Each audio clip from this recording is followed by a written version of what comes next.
loving this new fedora hat. I hope you're loving it too. One thing I want to make sure. Cool, we are recording. I've become so paranoid now that it's recording. Welcome back. The day when we grab a new chair. That's gonna be the day. That's gonna be the day. Let's have a look at a new clip and a new sort of breakdown in the art of mixing. This one's cool. This one is one's a fun one. Not the other ones haven't been fun. They've been a little more serious, but they've been fun. This one's a little more playful, if you will. Let's have a look. I didn't do my counter. Damn, that's all right. All right, here we go. 1, 2.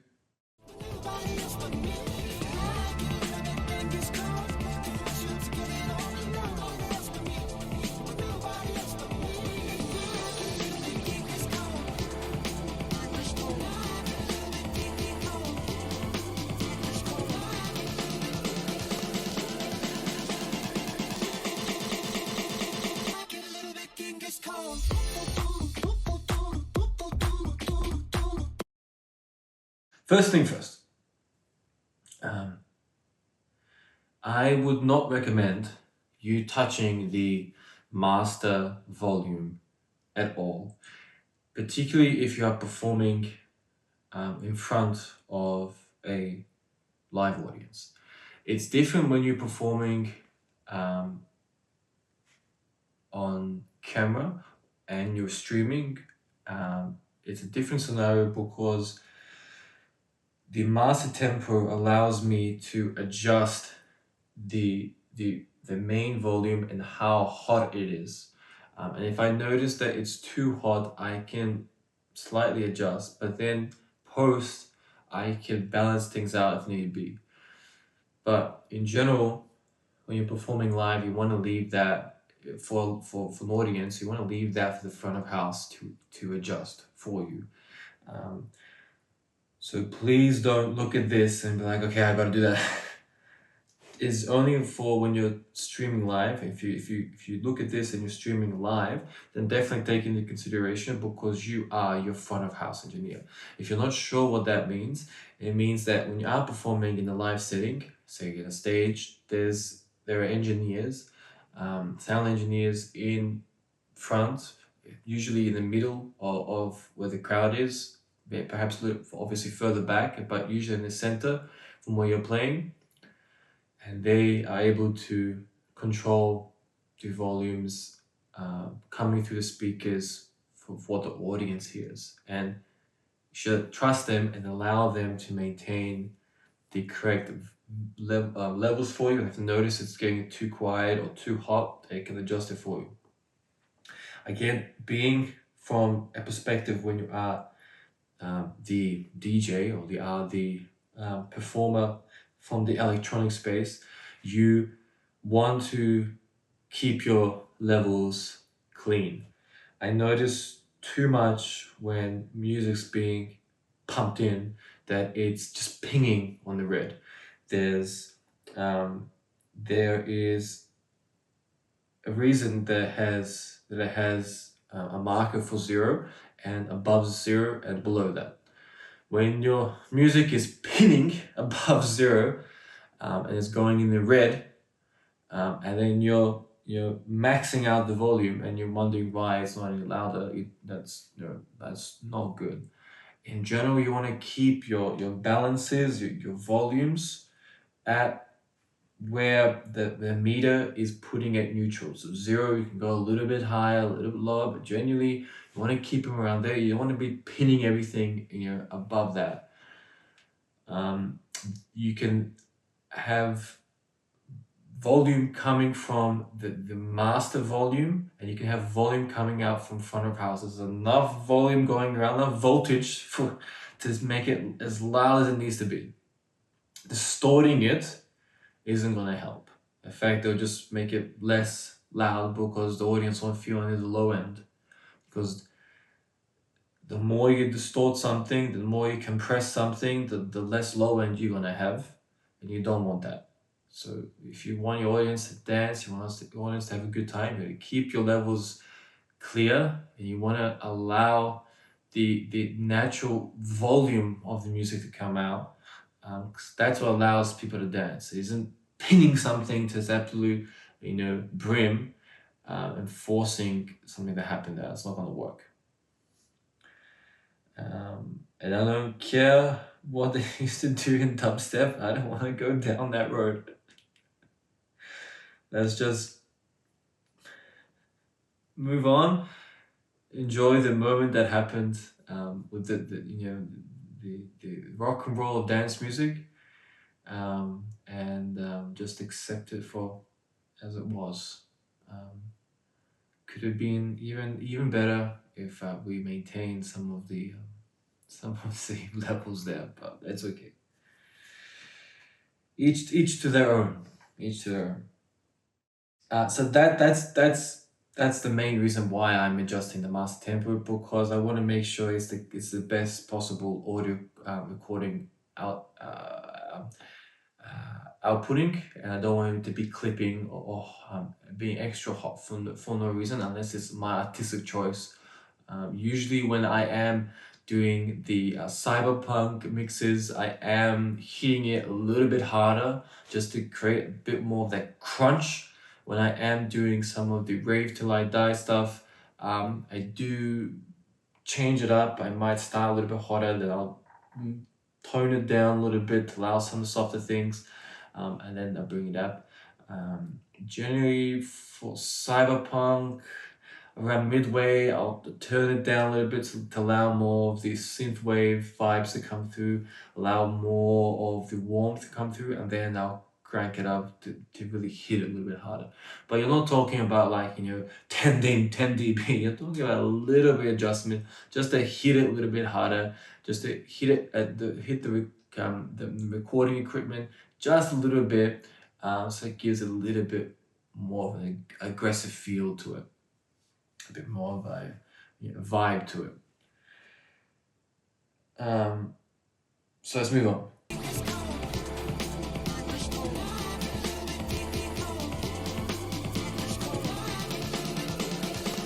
I would just like to say though, if you one more thing about volume, whenever you see the decks, and I've seen movies as well, and then the things like pinning to the brim, that's not a good sign. Okay, that means they have no idea what they're doing. Okay, that's the main thing you want to take from that, which is shocking for some of the things I've seen in movies from very prominent faces in the world of electronic music. So you just do your research and think for yourself when you need the best volume, and there's plenty of material out there for you to make the correct decision. Don't take my word for it. Go out there and look at the best volumes you want to have when you are recording, when you are playing music, and then do what you feel is the best for you.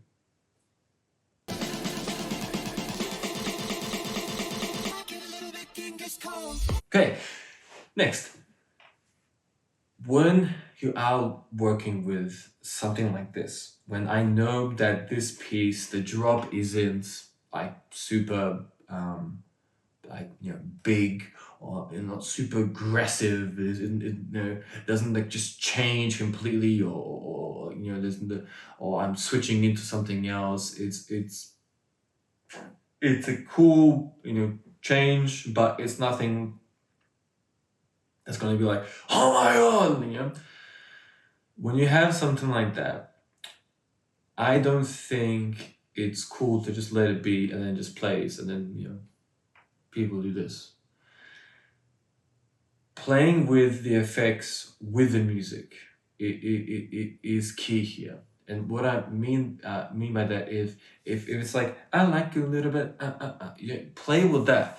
Don't just when it's ending, add some effects in because it's ending and you want to go to the next one, or it's building, so you add effect. Work with work with the vocal, work with what's happening within the piece. musically. And that's what I'm doing here. So when it goes like, I like a little bit, and then you can go, or you can add a bit of a reverb there, or you can do something that plays with that. And secondly, creating a secondary beat before the drop happens, I find it is really cool and creates I find it really cool. I find it really cool to create that additional excitement for what's about to happen. When we are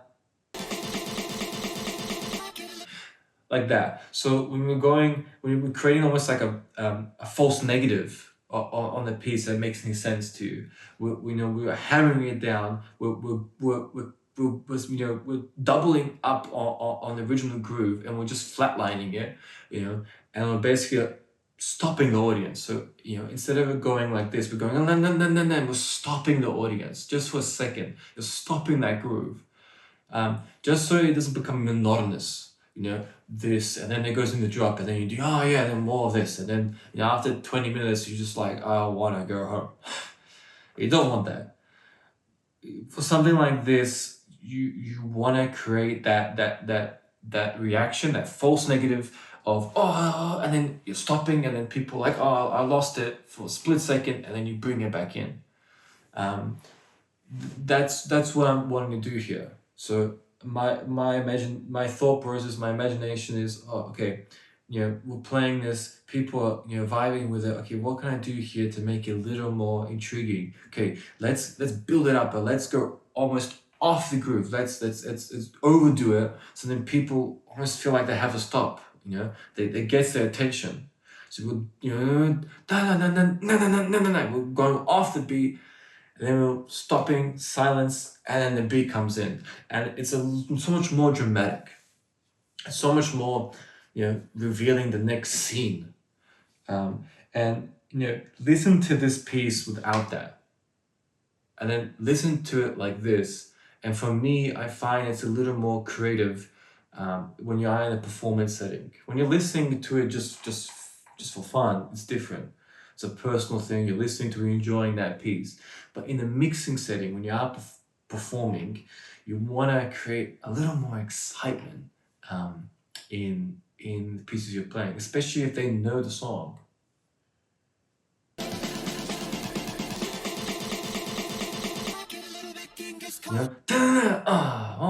And then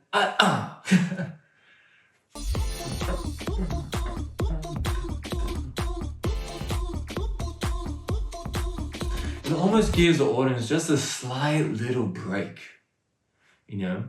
like stepping out for a second, getting a breath of fresh air. It just gives the audience a second, okay, whew, and then, okay, I like this, gives the audience just a moment to think,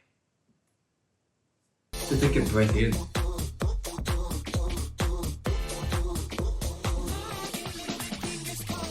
Now, one thing I hope you notice as well, while we were adding the effects in at the beginning and playing with it musically, we're at the same time bringing in the next piece, because I know we have to get it ready, and I want to do this, and that's just like your left hand when you're playing guitar. You're not thinking about what the right hand's doing. You're thinking about, okay, where I want to go with this, and the right hand's playing with you. That's the same thing here. So you're just letting your right hand, in this case left hand, do its thing, and then with your right hand you're plucking, getting the next one ready. That's the best way I can explain it. You're allowing one hand to freely just do its thing, and you're allowing the other hand to think consciously, okay, I need to go this way, I need to go here, I need to do that. That's what we're doing here. We're bringing in the next track, getting it ready while we're doing this. So now we're bringing in the next song. Taking a listen. we're selecting the cue point that we have, and we're having listen. Cool, we like it. Awesome. Let's get ready. We're bringing it, bring it up. What do we want to do? What effects do we want to add in? So in this case, we're adding, a bit of a flanger, I believe it is, or a phaser. I think it is a phaser on this one. Sounds to me more like a phaser. And we're playing around with that. We're twisting it around.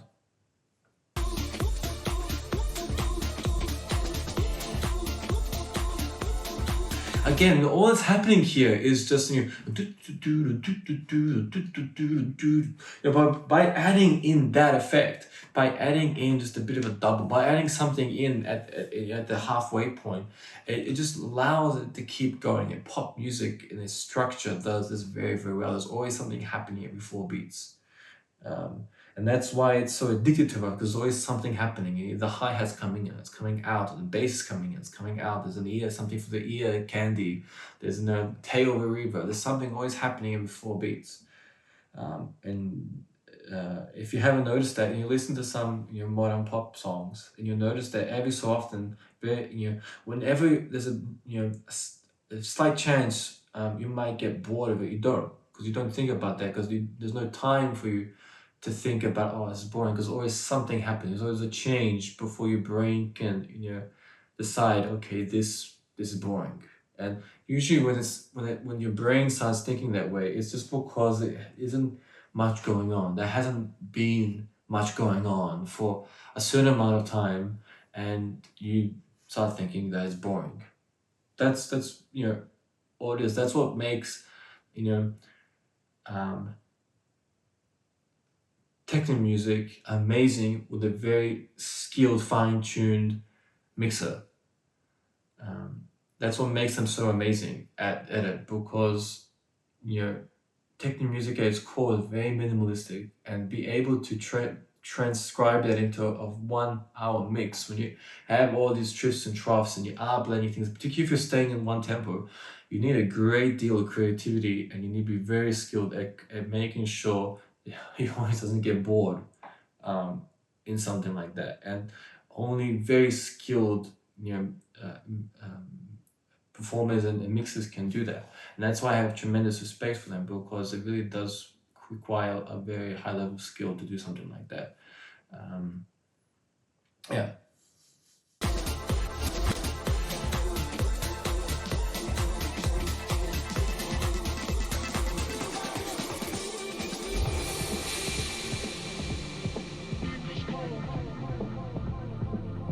Again, that same approach. I hope you're starting to see the connections being made. We're adding in one effect, but we're coupling it with a different effect. We're adding some of the beat effects into that. We're adding some of the modular effects in that.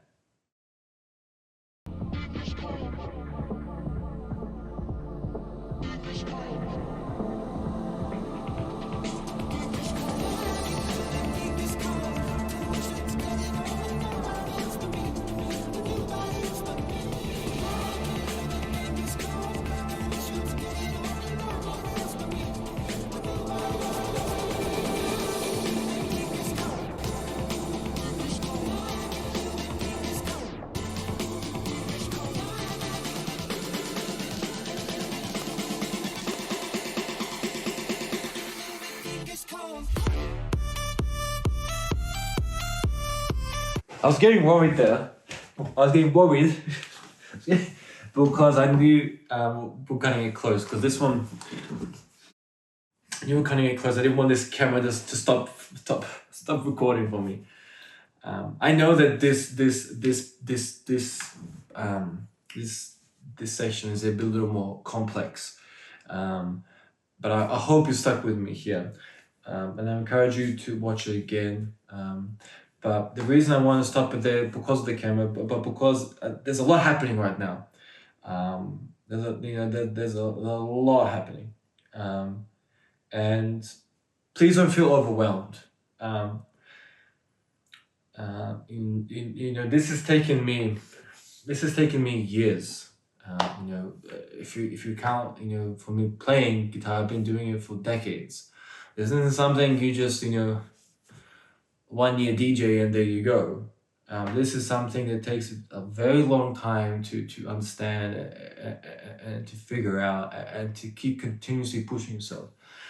It also requires you to just be willing to take on information, to listen to other people, to take mentors that might even not know that you're a mentor, but you just absorbing information. You're like a sponge. You're just bringing it all in, and at the point when you're getting paranoid that the camera's recording, okay, we're all good. But it's about just absorbing all the information. And there've been many moments for me as well where I just felt overwhelmed, and that's okay. Just take it as it goes, and be okay with it, and then come back in a year's time, and you'll be amazed by your understanding and development. If you're feeling overwhelmed, that just means, okay, look, they need to get to this point.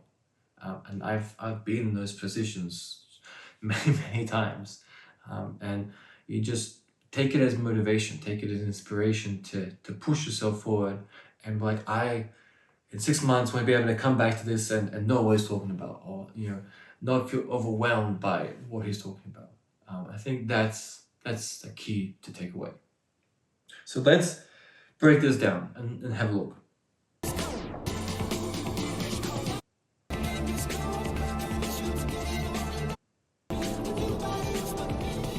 So one of the key things you notice is that we haven't changed the piece. Not that I remember. It's still the same one. But because we just are being creative about it, we're adding in the phaser, we're adding in the beat effect here, we're adding in this, we're adding in that, we're adding in some doubles, we're cutting the beat, we're making it we're cutting it off kilter, we're giving the audience time to breathe. That's how you creatively can extend things, to mold things, to not have a separation from the audience, but rather draw the audience in and take them on the journey with you, and be like, okay, you're on this ride with me, and let's see where we can go with it. So adding in these multiple effects together, cool. Switching them up, adding a bit of this, a bit of reverb, okay, cool. Let's change it. Hey, let's add a bit of delay, echo. Okay, now let's add the stick function, okay? Let's play around with the beat effects.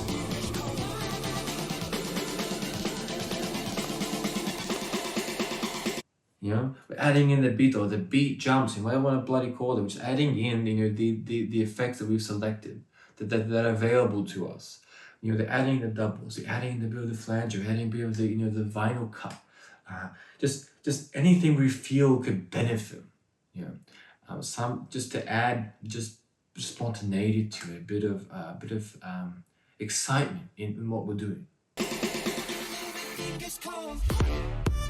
So, like in the first one, we've added these rapid doubles, adding in that spontaneity, that almost off kilter vibe to get you off the groove, and we're adding the slip function in, so we allow the original one to continue pushing forward, but then we can add in our cue points. We don't have to just use the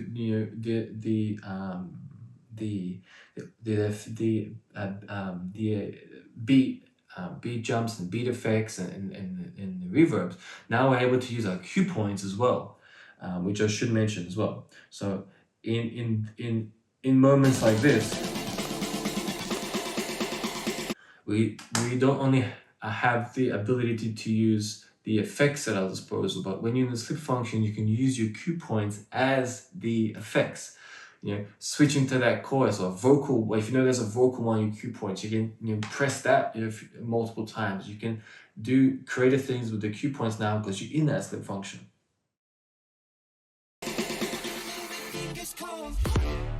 Now, this is probably one of the most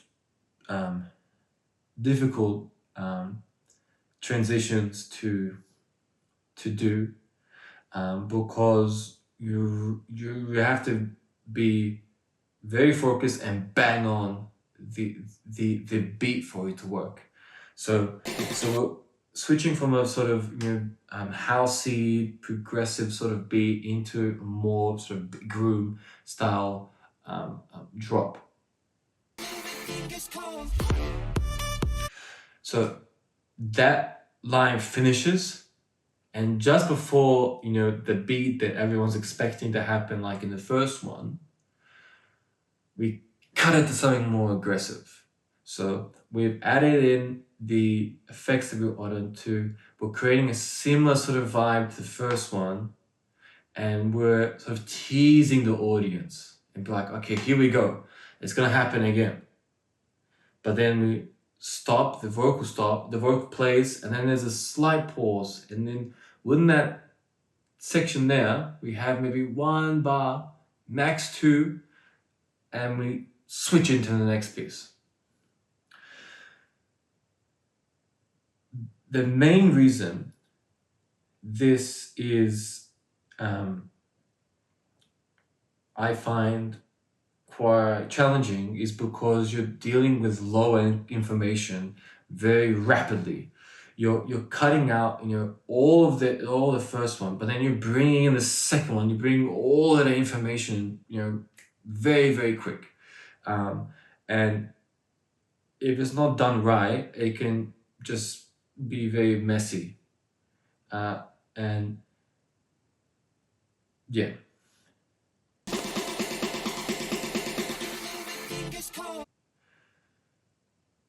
So we've brought in the second one already.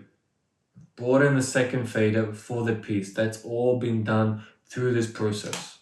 We've brought in that second one, it's ready to go. Now what we're doing is we're gonna cut the Genghis Khan, we're gonna cut that piece, we're gonna cut it out, and then we're gonna press play on the second one, almost simultaneously, and then we're transitioning and the next drop happens. So as it goes boom, you're flicking the fader of the track that's been playing, the second one starts, and that's how you do it. Fundamentally, it is quite simple. You just go, okay, bam, this one, poof. But what adds the complexity is you really have to make sure you trust the beat. Not only looking at the stream, but knowing that counting your time, you're working with the music and then cutting it in. You'll notice that we can go bam, that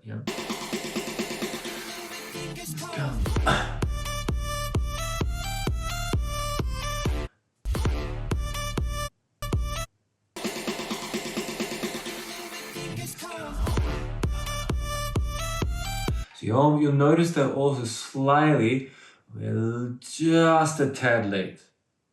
If you listen to it very, very, very diligently, you'll hear that we just clipped the first piece, and that's where the complexity for it comes in, because you have all that information, and even when you cut the low end, you can cut the low end out as well, which I didn't do when they Genghis Khan. You can quickly cut it out, but you got to be so focused on this one that you sometimes forget.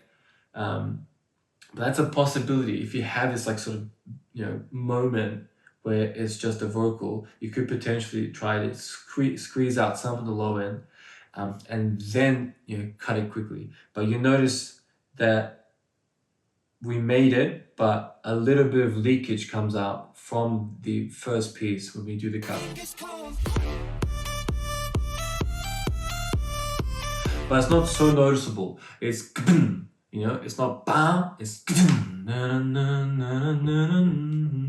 and it works.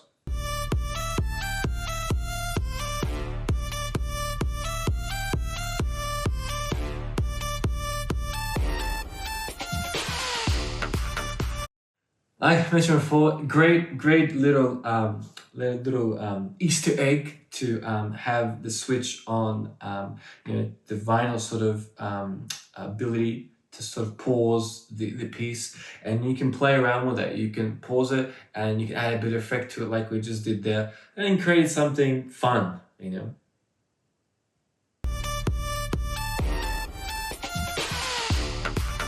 So adding a bit of a shimmer in there, or just pausing it and letting the tail come through of the pause, and then we're bringing it back in.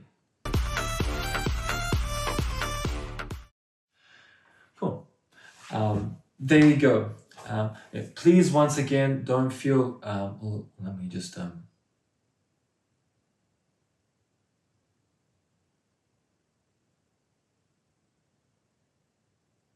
Oh, well, good. I got freaked out for a second there. Yeah, please don't feel overwhelmed by something like this. This is definitely pushing. What's possible on the on the decks, just because you are dealing with a very small window, and it's nothing more than just practice. It's fundamentally, well, I'm not sure how many times I say fundamentally. That's really what comes down to, is practice. And again, like I mentioned before, there's those principles of knowing that the harmonic content, understanding the melody of the pieces, figuring out if this is going to work, and understanding why is it going to work well together. You notice when you listen to it that melodically they do have a good amount of similarities to them, but again, they are two different songs, so they do work well together. It's almost like a sort of big room remix of the first song. What else did I want to say? Yeah, so take it on board, but don't discourage yourself. Just take the main points that you can from it and apply it to what you're doing, and then come back in a month's time, a year's time, whenever you feel more confident with it, and then see if it's something that you can approach in what you're doing. Okay, fantastic. I hope you enjoyed this one, and I'll catch you in the next breakdown. All right, bye.